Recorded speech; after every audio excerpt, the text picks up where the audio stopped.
یہاں پر ایک بات مجھے یاد کہ یہ معاذ بن مالک اور غامدیہ کا جو واقعہ آتا ہے حدیث میں، جنہیں سنسار کیا گیا تھا، یہ دونوں صحابی ہیں، اور ان دونوں نے ایسی جرأت کا مظاہرہ کیا کہ اپنے آپ کو قتل کے لیے سنساری کے لیے پیش کر دیا۔ اللہ رب العزت نے ان کی توبہ قبول کی۔ یہ بہت بڑی جرأت کا مقام ہے۔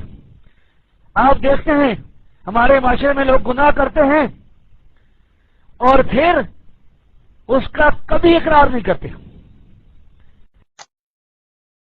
بلکہ کوشش کرتے ہیں کہ ان کا جرم کسی اور کے اوپر پڑ جائے۔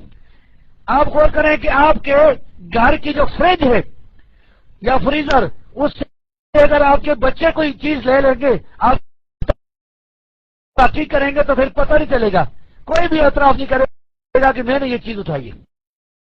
اسی طرح جرم کرنے والے اعتراف نہیں کرتے، لیکن انہوں نے کیسا جو ہے کیا کہ اپنے آنے کے لیے۔ اب دیکھیں اس جلیل القدر صحابی معاذ بن مالک رضی اللہ تعالیٰ عنہ کے بارے میں، یہ ایک پاکستان کا منکر حدیث امین آصر اصلاحی، جس نے تدبر قرآن کے نام سے تفسیر قرآن کی لکھی ہے، جو تحریفات پر مشتمل ہے اور تدبر حدیث کے ساتھ بھی، اس نے اس جلیل القدر صحابی کے بارے میں لکھا ہے کہ معاذ بن مالک رضی اللہ تعالیٰ عنہ کے بارے میں کہ یہ گنڈا تھا۔ اب دیکھیں، ہم کہتے ہیں کہ گنڈا جو ہے وہ اپنے آپ کو پھر مرنے کے لیے پیش نہیں کرتا، یہ تو توبہ کرنے والا انسان تھا اور جلیل القدر صحابی ہے۔ ہاں غلطی ہو گئی، غلطی انسان سے ہو سکتی ہے، لیکن اس نے اس کے بعد کیا کیا؟